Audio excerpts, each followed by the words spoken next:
Hello friends, welcome to my channel. आज की इस वीडियो में हम लोग डिस्कस करने वाले हैं बातचीत जो निबंध है उसका सारांश आपको कैसे लिखना है अपने बोर्ड एग्जाम में। और ये सारांश आपके गद्य खंड का मोस्ट वीवीआई है और यहाँ से आपके एग्जाम में 5 नंबर का प्रश्न पूछा जाता है। और इसके अलावा उसने कहा था और अर्धनारीश्वर, ये दोनों भी मोस्ट इम्पॉर्टेंट है। इसमें से जो उसने कहा था उसका मैंने पहले ही वीडियो बना दिया है, तो डिस्क्रिप्शन में लिंक दिया है। इस वीडियो को देखने के बाद आप उस वीडियो को देख सकते हैं।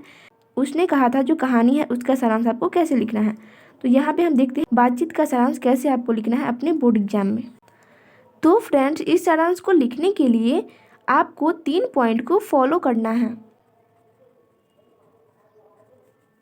पॉइंट नंबर 1 है, आपको हेडिंग डाल देना है। आप जो भी सारांश लिख रहे हैं उसका बातचीत का सारांश, उसके बाद नंबरिंग कर देना है बोर्ड एग्जाम में लिख रहे हैं तो ठीक है। उसके बाद जो दूसरा चीज़ है, तो पॉइंट नंबर 2 है हमारा,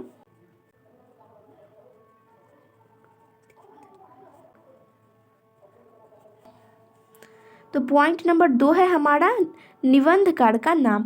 बातचीत एक निबंध है और इस निबंध के लेखक कौन है? निबंधकार या फिर लेखक हम कह सकते हैं। तो उसके लेखक कौन है? तो बालकृष्ण भट्ट जी है। या फिर इसके निबंधकार कौन है? तो बालकृष्ण भट्ट जी हैं। तो वही मैंने यहाँ पे लिख दिया, या फिर आप लेखक भी कह सकते हैं। ठीक है फ्रेंड्स, उसके बाद तीसरा पॉइंट हम देखते हैं।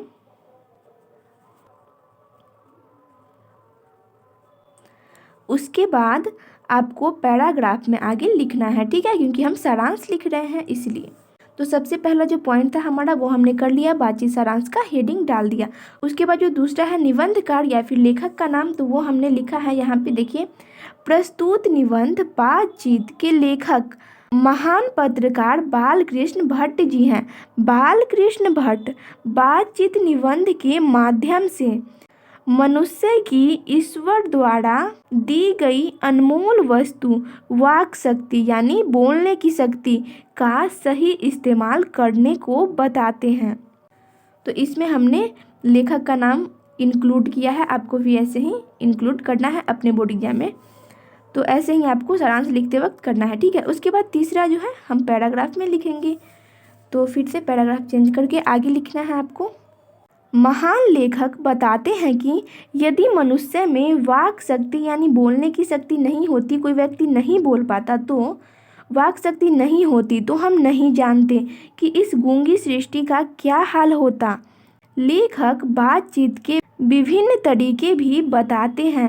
वे कहते हैं जहां आदमी को अपनी जिंदगी मज़ेदार बनाने के लिए खाने पीने चलने फिरने आदि की ज़रूरत है, उसी प्रकार बातचीत की भी अत्यंत आवश्यकता है। उसके बाद आगे लिखना है आपको पैराग्राफ चेंज करके।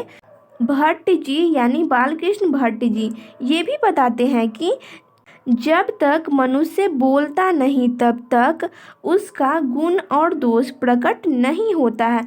और ये बात लेखक सच ही कह रहे हैं कि जब तक कोई व्यक्ति बोलेगा नहीं तो हम कैसे जान पाएंगे कि वो व्यक्ति बुरा है, अच्छा है, उसके अंदर गुण है या फिर दोष है, ठीक है। तो यही लेखक कह रहे हैं। उसके बाद आगे आपको लिखना है, महान विद्वान बेन जॉनसन का कहना है कि बोलने से ही मनुष्य के रूप का सही साक्षात्कार हो पाता है।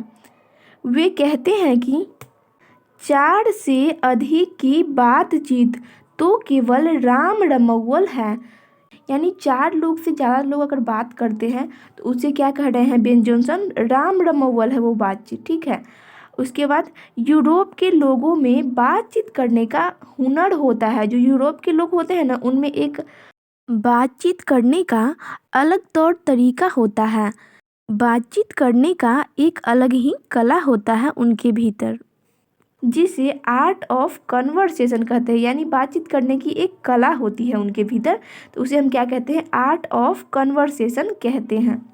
उसके बाद सबसे लास्ट पैराग्राफ में आपको लिखना है, बालकृष्ण भट्ट जी बातचीत का सबसे उत्तम तरीका यह मानते हैं कि हम वह शक्ति विकसित करें जिसके कारण हम अपने आप से बातचीत कर लिया करें। यानी यहाँ पे निबंधकार हमें एक ऐसी शक्ति विकसित करने के लिए कहते हैं जिससे हम खुद से बातचीत कर लिया करें, और वो होता है आत्म वार्तालाप। ठीक है, तो फ्रेंड्स बस इतना ही आपको लिखना है इस सारांश में। तो फ्रेंड्स आपको इसे भी याद कर लेना है क्योंकि ये भी आपका मोस्ट इम्पॉर्टेंट है। ठीक है फ्रेंड्स, तो इसे भी याद कर लीजिएगा। और अगर आप इस बातचीत सारांश का नोट्स बनाना चाहते हैं तो आप इसका स्क्रीनशॉट ले सकते हैं।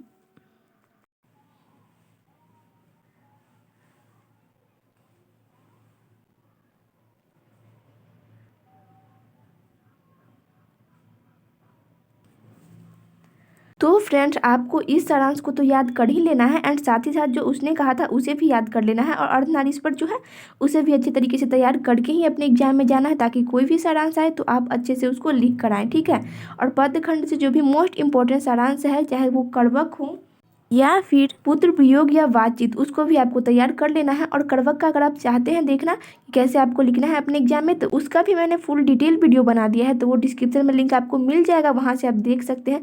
या फिर जो इम्पोर्टेंट समरी है इंग्लिश से, वो भी मैंने बना दिया है, तो वो भी आप देख सकते हैं। ठीक है, तो सारे वीडियो के लिंक आपको डिस्क्रिप्शन बॉक्स में मिल जाएगा, तो वहाँ आप जरूर चेक करिएगा। तो आज की इस वीडियो में इतना ही। वीडियो इन्फॉर्मेटिव लगी हो तो वीडियो को लाइक करें, अपने फ्रेंड के साथ शेयर करें, एंड चैनल पे पहली बार आए हैं तो चैनल को सब्सक्राइब कर लीजिए। तो मिलते हैं नेक्स्ट वीडियो में, तब तक के लिए thanks for watching this video.